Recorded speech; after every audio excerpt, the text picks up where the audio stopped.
ફુમતાજી એક ગરીબ ઘરમાં જન્મ્યો હતો. પિતા રોજ મજૂરી કરતા અને માતા ઘરમાં બધું સંભાળતી. ઘરમાં હંમેશા એક જ વાત જોવા મળતી, પૈસાની કમી. ભલે ઘરમાં પ્રેમ ભરપૂર હતો, પરંતુ ફુમતાજી બાળપણથી જ સમજતો હતો કે ગરીબી જીવનમાં સૌથી મોટી મુશ્કેલી છે.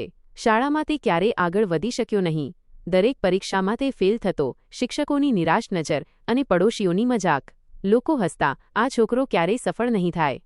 પરંતુ ફુમતાજીના મનમાં એક જ આગ હતી, મારે અમીર બનવું છે, બહુ જ અમીર. આ આગ તેના સપનાને આગળ ધકેલી રહી હતી.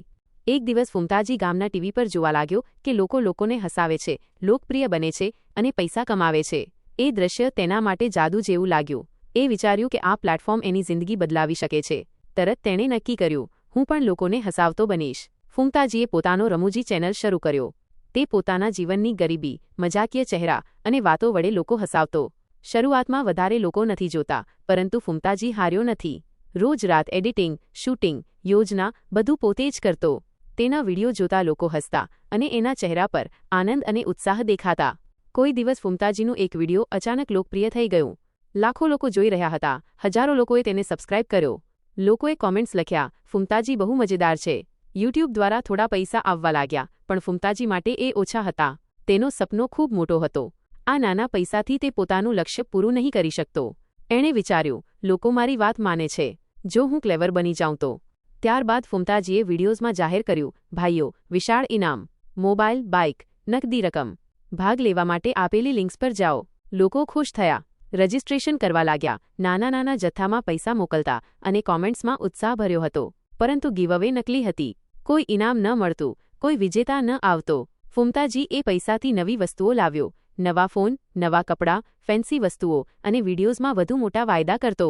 આ છેલ્લું ગીવઅવે છે, એ હંમેશા કહેતો, પરંતુ છેલ્લું ક્યારેય આવતું ન હતું. થોડા સમય પછી લોકોને શંકા થવા લાગી. વિજેતા ક્યાં છે? ઇનામ ક્યાં છે? પ્રશ્નો વધી ગયા.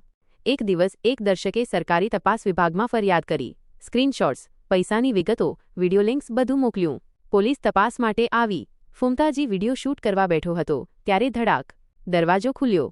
ફુમતાજી, તમારા સામે ઠગાઈનો કેસ છે, પોલીસ બોલી. પાડોશીઓ અને દર્શકો બધા આગળ આવ્યા. જે માણસ દર વખતે હસાવતા વિડીયો બનાવતો હતો, એ આજે ડરતો હતો.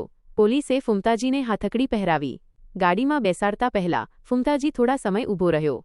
એની આંખોમાં આશ્ચર્ય, શરમ અને આંસુ હતા. એ ધીમે બોલ્યો, લોકોએ મને આગળ લઈ ગયા અને મેં એ જ લોકોને ઠગ્યા. પોલીસ ગાડી લઈ ગઈ. ફુમતાજી હવે નાનો, ભયભીત અને પસ્તાવો કરતો, રિમોર્સફુલ હતો. હસી, મજાક, બધા ખાલી લાગ્યા. તેણે શીખી લીધું કે કેળવણી અને મહેનત વગર શોર્ટકટ્સ ક્યારેય સાચી સફળતા નહીં આપે. ઓડિયન્સનો વિશ્વાસ તોડવાથી કાયદો ચોક્કસ પકડે છે.